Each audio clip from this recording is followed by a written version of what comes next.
Hi friends! ஆழி தென்றல் Tamil audio நாவல் சேனலுக்கு உங்களை அன்புடன் வரவேற்பது நான் உங்க ஆர்ஜே ஆதி. இந்த சேனலுக்கு நீங்க இப்பதான் ஃபர்ஸ்ட் டைம் வர்றீங்க அப்படின்னா இந்த சேனலை சப்ஸ்கிரைப் பண்ணிக்கோங்க. கூடவே அந்த பெல் ஐகானையும் கிளிக் பண்ணிக்கோங்க. அப்போதான் நாங்க அப்லோட் பண்ற ஸ்டோரிஸோட அப்டேட் உங்களுக்கு உடனுக்குடனே கிடைக்கும். சரி வாங்க இப்ப கதைக்குள்ள போகலாம். எழுத்தாளர் ஆழி தென்றல் அவர்களின் இம்சை காதலன். இம்சை 1. தி ஹவுஸ் ஆஃப் ஃபேஷன் என்ற பிரம்மாண்ட அரங்கம் அது.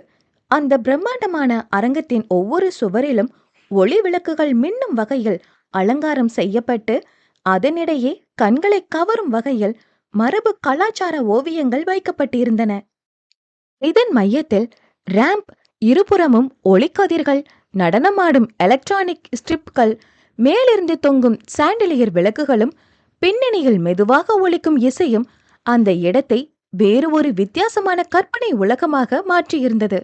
அங்கு புகழ்பெற்ற ஆடை வடிவமைப்பாளர்கள், புகைப்பட கலைஞர்கள், பத்திரிகையாளர்கள், உலகம் முழுவதும் இருந்து வந்த வாடிக்கையாளர்கள் என அத்தனை பேரும் அந்த அரங்கத்தை மேலும் அழகாய் மாற்றியிருந்தார்கள். அவர்கள் அனைவரும் ஒருவனின் வருகைக்காக காத்திருந்தனர். ஃபேஷன் உலகின் ஜஹான் அவன். The house of fashion show தலைமை நிறுவனர். இவன் லோகோவிற்கே தனி மரியாதை. தரத்தில் எப்போதும் no compromise. Celebrities, royal families, உலகத்தின் டாப் மாடல்கள், மிக முக்கிய ஆட்களுக்கு மட்டும் அவர்களது பாணியில் ஆடை வடிவமைப்பு செய்து தரும் நிறுவனம். இவனிடம் வேலை பார்க்கும் ஸ்டைலிஸ்ட், டிசைனர்ஸ் அனைவரும் உலக அளவில் பயிற்சி பெற்ற நபர்கள்.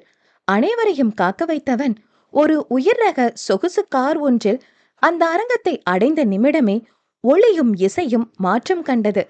ஸ்பாட்லைட் தானாகவே அவன் மீது விழுந்தது. பத்திரிகையாளர்கள் அவனை சூழ்ந்து கொண்டு புகைப்படங்களை கிளிக்கி தள்ளினர். அவ்வெளிச்சமே பகல் பொழுதை போன்ற பிரம்மையை உண்டாக்கியது. அங்கு இருந்த அனைவரின் கண்களும் அவனை விட்டு அகலவே இல்லை. 6 அடி உயரத்தில், கம்பீரமான உடல்வாகுடன், ஒளி வீசும் கோதுமை நிறத்தில், அளவாக ட்ரிம் செய்யப்பட்ட தாடி மீசையுடன் ஆண்மைக்கே இலக்கணமாக நின்றிருந்தான். நெற்றியில் சற்றே சுருக்கத்துடன் கூடிய நேர்த்தியான தீவிர பார்வையில் ஆளுமை திறன் நன்கு பதிந்திருக்கும்.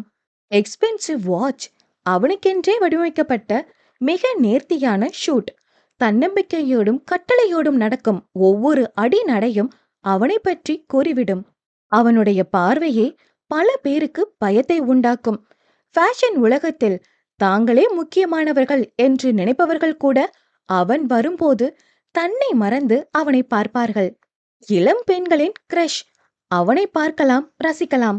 ஆனால் யாரும் எட்ட முடியாத உயரத்தில் இருந்தான் அவன். தேவ் ரியான், நம் கதையின் நாயகன். எல்லாமே நான் சொன்னபடி நடக்குதா ஆரவ் என்றான் தேவ். எல்லாமே உங்க விருப்பப்படி சரியா இருக்கு. எதுக்கும் நீங்க செய்ய போற விஷயத்த பத்தி இன்னொரு முறை யோசிக்கலாமே என்றான் ஆரவ். நான் ஏற்கனவே முடிவு பண்ணிட்டேன். அதுல எந்த மாற்றமும் இல்ல. இருந்தாலும் அந்த பொண்ணு பத்தியும் கொஞ்சம் யோசிக்கலாம் இல்லையா என்றதும் சட்டென தன் நடையை நிறுத்தியவன் கூலரை கழட்டி ஆரவை பார்த்த பார்வையில் ஆரவ் ஆடித்தான் போனான். இருந்தாலும் தேவ் மீது உள்ள அக்கறையில் தன்னை திடப்படுத்திக் கொண்டவன் சற்றே தயக்கத்துடன் ஆனா அண்ணா என ஆரம்பிக்கும் போதே, நீ வாய மூட ஆரவ். நான் சொன்னதை மட்டும் செய். அதை மீறி ஏதாவது நடந்தா என கூறும்போதே, சாரி, நீங்க சொன்னது போலவே எல்லாமே நடக்கும். எந்த மாற்றமும் இல்ல என்றான் ஆரவ் குரலில் உறுதியுடன். அவ எனக்கு வேணும், அவ்வளவுதான். என்னோட முடிவுல எந்த மாற்றமும் இல்ல. எப்போ இருந்து நீ எனக்கு அட்வைஸ் பண்ற அளவுக்கு வளர்ந்த ஆரவ் என்றான் கடுப்புடன். அதில் சற்றே பயந்தவனாக, மன்னிச்சிடுங்க அண்ணா என்றவாறே தேவை முன் வரிசையில் அவனுக்கான இருக்கையில் அமர வைத்தான். வந்தவன் பெயருக்காக சில நிமிடங்களை அமர்ந்து ஷோவை பார்த்து கொண்டிருக்க அவன் மனம் முழுவதும் அவள் மட்டுமே ஆக்கிரமித்திருந்தாள். அதற்கு மேலும் அங்கே இருக்க முடியாதவனாக பொறுமை இழந்தவன் தன் திட்டங்களை நிறைவேற்ற அங்கிருந்து நீங்கி தன் தனிப்பட்ட அறைக்குச் சென்றிருந்தான். இன்னைக்கு நீ வந்தே ஆகணும் டியர். உனக்காகத்தான். உன்னை இங்க வரவழைக்க மட்டும்தான் இவ்வளவு ஏற்பாடும் என்று எண்ணியவாறு அரங்கத்தின் வாயிலில் பொருத்தியிருந்த சிசிடிவி கேமராவின் வழியே தன் அறையிலிருந்து கண்காணித்துக் கொண்டிருந்தவன் அவளின் வருகைக்காக காத்து கொண்டிருந்தான். இவ்வளவு நேரம் அவனை காக்க வைத்தவள் அந்த பிரம்மாண்ட அரங்கத்தின் வாயிலின் முன் வந்து காரிலிருந்து இறங்கினாள். அந்த அரங்கத்தின் மேல் முழுமையாக ஒரு முறை தன் பார்வையை சுழலவிட்டவள் அதன் அழகிலேயே மெய்மறந்து நின்றாள். பாலின் வெண்மையில் ரோஜா இதழின் சிவப்பையும் சேர்த்து குழைத்து உருவாக்கப்பட்ட வண்ணம் அவளுடைய தேகம், பார்த்து பார்த்து வடிவமைக்கப்பட்ட சிலை போன்ற உருவம். அவளது நீளமான கயல்வெளிகளில் ஆளை இழுக்கும் ஆழ்கடலின் ஈர்ப்பு இருந்தது. அந்த வெளிகளுக்கு அஞ்சனத்தை தீட்டி மேலும் அழகு சேர்த்திருந்தாள். சாயம் பூசாமலே இயற்கையாய் சிவந்த மென்மையான உதடுகள், 5 அடி உயரத்திலே நிமிர்ந்த தோற்றத்தோடு அழகிய புடவைகள் சீரான ஒப்பனையுடன் அந்த அரங்கத்து வாசலில் நின்றிருந்தாள். காண்போரை மீண்டும் மீண்டும் பார்க்க தூண்டும் வசீகர பெண்மையாக இருந்தாள் அவள். தேஜஸ்வினி, நம் கதையின் நாயகி. அவளுடனே காரை விட்டு இறங்கியவள், என்ன ஒரு கிராண்டான இடம் பாரு, ரொம்ப வைபா இருக்கு. நீ இந்த மாதிரி இடத்துல வேலை பார்க்க போறேன்னு நினைச்சாலே ரொம்ப ப்ரௌடா இருக்கு தேஜு என்றாள் தேஜுவின் மிக நெருங்கிய தோழி மித்ரா. அதை கேட்ட தேஜு சிறு குழப்பத்துடன், நான் வரலாமா வேண்டாமான்னு கொஞ்சம் குழப்பத்துல தான் இருந்தேன் மித்ரா. ஆரவ் சார் கால் பண்ணி அவசரமா ஒரு மேக்கப் ஆர்டிஸ்ட் வேணும், எங்க ரெகுலர் ஆர்டிஸ்ட் இப்போ அவைலபிள் இல்லைன்னு சொன்னதால தான் வந்தேன். எனக்கே புரியல, எத்தனையோ பேர் இருக்கும்போது என்ன ஏன் கூப்பிடணும், ஏன் இவ்வளவு அவசரம் என்றாள். இதுல என்ன குழப்பம், உன்கிட்ட திறமை இருக்கு, உன் திறமைக்கு கிடைச்ச பரிசு தான் இந்த ஆஃபர். நீ ஒரு ஸ்டார் ஆர்டிஸ்ட் ஆகிறதுக்கு இதுதான் நல்ல பிளாட்ஃபார்ம். நீ எதை நினைச்சும் பயப்படாத, நான் தான் உன் கூடவே இருக்கேன்ல. நீ போய் முதல்ல எந்த பயமும் குழப்பமும் இல்லாம உன் வேலைய முடிச்சிட்டு வா என்றவள் தேஜுவை விடுத்து அந்த பிரம்மாண்ட அரங்கத்தின் அழகின் மேல் தன் பார்வையை செலுத்தினாள். அதில் அவள் உள்ளம் துள்ளி குதித்தது. பின்னே எத்தனையோ அழகு கலை நிபுணர்களின் கனவு இது. தேஜுவின் கனவுக்கும் முன்னேற்றத்துக்கும் மிகப்பெரிய அடித்தளம். அவளை இங்கு ஒரு மாடலுக்கு ஒப்பனை செய்ய அழைத்திருப்பதே பெரும் சாதனையாக நினைப்பவள் அறிந்திருக்கவில்லை இன்றைக்கு தேஜஸ்வினியின் வாழ்வில் நடக்கவிருக்கும் மிக முக்கிய நிகழ்வை. இம்சை 2. அரங்கத்தின் வாயிலில் தேஜுவை கண்ட ஆரவ், வாங்க தேஜஸ்வினி மேம், சரியான நேரத்துக்கு தான் வந்திருக்கீங்க. இப்போ நாம ட்ரையல் பார்க்கலாம் தானே என்றான் பணிவாக. எனக்கு உங்ககிட்ட ஒன்னு கேட்கணும் ஆரவ் சார். என்ன விஷயம் சொல்லுங்க. என் ஃப்ரெண்டும் என் கூட வந்திருக்கா, அவ இங்கே இருக்கலாமா என்றாள் தயக்கத்தோடு. சிறு புன்னகையுடன், இதுக்கு ஏன் இப்படி தயங்குறீங்க, அவங்களும் தாராளமா இருக்கலாம், அந்த லான்ச்ல அவங்கள வெயிட் பண்ண சொல்லுங்க என்றதும் அவள் அருகில் வந்த மித்ராவோ, சரி தேஜு, நீ போய் சூப்பரா பெர்ஃபார்ம் பண்ணு, நான் அப்படியே இங்க ஜாலியா என்ஜாய் பண்றேன் என்றவள் அங்கிருந்து புன்னகையுடன் நகர்ந்தாள். அவள் கரத்தை பற்றிய தேஜு, நீ லான்ச்ல வெயிட் பண்ணு, உனக்கு ஏதாவது வேணும்னா ஆர்டர் பண்ணி சாப்பிட்டுட்டேரு, நான் வேலைய முடிச்சிட்டு வந்துடுறேன், வேற ஏதாவது வேணும்னா கால் பண்ணு என்றவள் குழந்தைக்கு சொல்வது போல பல முறை பத்திரம் சொல்லிவிட்டு அங்கிருந்து நகர்ந்தாள். ஆரவிடம் அவளுக்கான அறைச்சாவியை பெற்ற தேஜு சிறு தலையசைப்புடன் விடைபெற்றவள் அவளுக்கான அறையை நோக்கிச் சென்றாள். அறைக்கதவை திறந்ததும் அங்கு யாருமே இல்லாததைக் கண்டு ஒரு நிமிடம் திகைத்துதான் போனாள். என்ன இது, இங்க யாருமே இல்லையே, ஒருவேளை இனிமேதான் வருவாங்களோ என்று எண்ணியபடியே அங்கிருந்த சோஃபா ஒன்றின் மீது அமர்ந்தவாறே அந்த அறையை சுற்றிலும் நோட்டம் விட்டாள். அங்கு அமைதியான சூழல் நிகழ காத்திருந்தவளின் ஆழ்மனம் மகிழ்ச்சியையும் மீறி ஏனோ தனக்கு ஏதோ ஒன்று நடக்கப் போவதாக படபடத்துக் கொண்டே இருந்தது. இவை அனைத்தையும் தன் தனிப்பட்ட அறையில் நின்று கேமரா வழியாக அவளை ரசித்து பார்த்து கொண்டிருந்தான் தேவ்ரியான். நீ வந்துட்டியா ஹனி, இதுவரைக்கும் நீ எப்படி வேணும்னாலும் வாழ்ந்திருக்கலாம், ஆனா இனி நீ எனக்கு மட்டுமே சொந்தமானவ.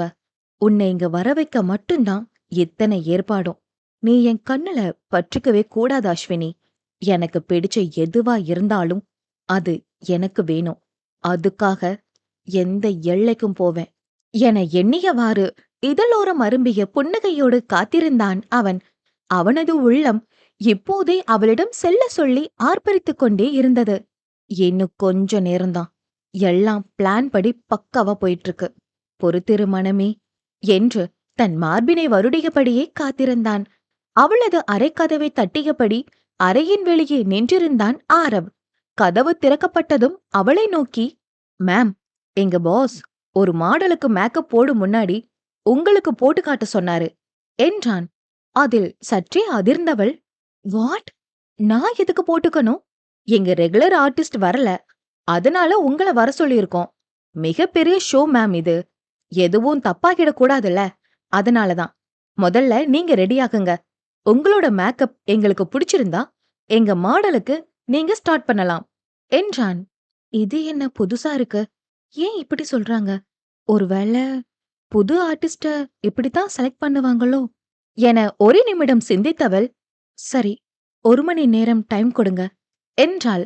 அவளுக்கு அடுத்து நடக்கப் போவதை யோசித்தபடியே, உங்களுக்கு தேவையான டூல்ஸ், ட்ரெஸ், ஜுவல்ஸ் எல்லாமே இதுல இருக்கு. நீங்க ரெடியானதும் ரேம்ப் வாக் ஸ்டேஜுக்கு பின்னாடி இருக்க ரூமுக்கு வந்துடுங்க என்றவன் அவளிடம் 2 பெட்டிகளை கொடுத்துவிட்டு சிறு தலையசைப்புடன் அறையை விட்டு வெளியேறினான். கதவை அடைத்துவிட்டு அந்த பெட்டிகளை மேஜை மீது வைத்தவள் குளியலறைக்கு சென்று தன்னை சுத்தப்படுத்திக் கொண்டு வந்தாள். பிறகு ஒரு பெட்டியை திறந்ததும் அவர்கள் கொடுத்த ஆடையை எடுத்து பார்த்தவளது கண்கள் ஆச்சரியத்தில் விரிய, ரொம்ப காஸ்ட்லியா இருக்கும் போலயே. ட்ரையல் பார்க்க இப்படி ஒரு ட்ரெஸ்ஸையா கொடுப்பாங்க என்று எண்ணியவள், சரி, ரொம்ப பெரிய பணக்காரங்க, கொடுத்தாலும் கொடுப்பாங்க என்று எண்ணிக்கொண்டாள். ஆடையை அணிந்தவளுக்கு அது மிக கச்சிதமாக பொருந்தியிருந்தது. பாரம்பரியமும் நவீனத்துவமும் கலந்தவாறு தன்னுடைய சிகையை அலங்காரம் செய்தவள் அழகிய கூந்தலை ஆங்காங்கே சுருளவிட்டிருந்தாள். முகத்திற்கு மிதமான அலங்காரம் செய்தவள் கையில் போன்ற வெளிகளுக்கு அஞ்சனத்தை தீட்டி மென்மையான இதழ்களுக்கு இளஞ்சிவப்பு நிற சாயம் பூசினாள். அணிகலன்களை எடுத்து பார்த்தவளுக்கு மேலும் ஆச்சரியம். எல்லாமே ஒரிஜினல் நகை மாதிரியே தெரியுதே என்றவளது மனம் மேலும் குழம்பி போனது. அடுத்த நிமிடமே, சரி, என்னவா இருந்தா என்ன, அவங்க பார்த்து ஓகே சொன்னா அப்புறம் அந்த மாடல் பொண்ணுக்கு போட்டு விட போறோம். செலக்ட் ஆகலன்னா திருப்பி கொடுக்க போறோம், அவ்வளவுதானே என்று தோள்களை குலுக்கியவள் ஒவ்வொன்றாக எடுத்து அணியத் தொடங்கினாள். கண்ணாடி முன்பு தன்னை கண்டவளுக்கு தன்னையே நம்ப முடியாமல் போனது. அத்தனை அழகுடன் தேவலோக மங்கை என மிளிர்ந்தாள் அவள். அதே தருணத்தில் அந்த அழகான ஓய்வறை பகுதியில் மித்ரா இயல்பாக அமர்ந்து கிளாஸ் ஒன்றில் ஜூஸ் அருந்தியவாறே அரங்கத்தின் நடுவே நடக்கும் அரேஞ்ச்மெண்ட்ஸை ஆவலுடன் வேடிக்கை பார்த்து கொண்டிருந்தாள். மித்ராவின் மனது முழுவதும் தன் தோழி இங்கு அழைக்கப்பட்டதை நினைத்து பெருமையாக எண்ணிக்கொண்டது. அதே நேரம் அமைதியான தோற்றத்துடன் அவளை நெருங்கி வந்த ஒருவன், excuse me ma'am, Aarav sir உங்களுக்கு செக்யூரிட்டி பாஸ் கொடுக்க ஸ்டேஜுக்கு பின்னாடி வர சொன்னாரு என்றான். மலலை போன்ற சிரிப்புடன் எழுந்தவள், சரிதான், இந்த இடமே பெரிய ட்ரீம் பேலஸ் மாதிரி இருக்கு. அப்போ செக்யூரிட்டி பாஸ் ரொம்ப முக்கியம்தான் என்று எண்ணியவாறே தன்னுடைய ஹேண்ட்பேக்கை எடுத்துக்கொண்டு அவனை பின்தொடர்ந்தாள். சிறிது தூரம் அவனுடன் சாதாரணமாக சிரித்து பேசிக்கொண்டே வந்த மித்ரா ஏதோ ஆட்கள் நடமாட்டம் இல்லாத குறுகிய பாதைக்குள் சென்று கொண்டிருப்பதை உணர்ந்தவள், இங்க என ஆரம்பிக்கும் போதே, ஷார்ட்கட் மேம், டைம் வேஸ்ட் ஆகாதுல்ல என்றான். மித்ராவுக்கு இது ஆள் அரவமற்ற கைவிடப்பட்ட நடைபாதையைப் போல தோன்றியது. அதில் தன்னை சுற்றி ஏதோ தவறாக நடப்பது போல அவள் உள்ளுணர்வு அவளை எச்சரிக்க தொடர்ந்து முன்னேறாமல், எக்ஸ்கியூஸ் மீ, இங்க ஆரவ் சார் இருக்க மாதிரியே தெரியலையே என்றவள் குரல் பதட்டமாக ஒலித்தது. அதே தருணம் பின்னால் இருந்து மின்னல் வேகத்தில் வந்த இருவர் சட்டென அவளது கையையும் வாயையும் துணியால் கட்டினர். பிறகு அவள் துள்ள துள்ள அவளது நேத்திரங்களையும் சேர்த்து கட்டினான் ஒருவன். நொடியும் தாமதிக்காமல் அவளை தூக்கி தன் தோள் மீது போட்டுக்கொண்டு ஓடியவன், அவள் ம் ம் என கத்த முயன்று கொண்டிருக்கும் போதே வலுக்கட்டாயமாக ஏற்கனவே இவர்களுக்காக தயார் நிலையில் காத்து கொண்டிருந்த கார் ஒன்றின் கதவை திறந்து அவளை பின்னிருக்கையில் தூக்கி போட்டான். கதவை சட்டென மூடியவன் விலகி நிற்க அந்த கார் அசுர வேகத்தில் கிளம்பியது. இதை தனது மானிட்டர் ஸ்கிரீன் மூலம் லைவாக பார்த்து கொண்டிருந்த தேவ் எந்த உணர்வையும் காட்டாது மௌனமாக நின்றிருந்தான். சிறிது நேர அமைதிக்கு பிறகு, என்னோட அஸ்வினிக்கும் எனக்கும் நடுவுல யாரும் வரக்கூடாது அவ எனக்கு மட்டும் சொந்தமானவ. அது அவ க்ளோஸ் ஃப்ரெண்டா இருந்தாலும் சரி, இல்ல வேற யாரா இருந்தாலும் சரி, என்றான் கடுமையான முகத்தோடு.